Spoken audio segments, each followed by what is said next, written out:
Kamu pernah kebayang gak guys, ada suara misterius yang ganggu banget. Sampai-sampai dikabarin ada yang bundor gara-gara ini.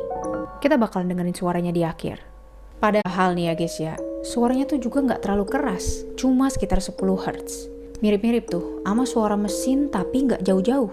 Fenomena ini bakal muncul di beberapa negara dalam waktu yang berbeda-beda. Dan suara itu disebut The Hum. Diyakini kalau awal mula terdengarnya itu tahun 70-an di Bristol, Inggris. Saking ngeganggunya guys, sampai ada sumber yang bilang ada 2 orang yang bundor gara-gara ini. Wah, mereka sampai muak banget kali ya. Dan ini dia, suara The Hum.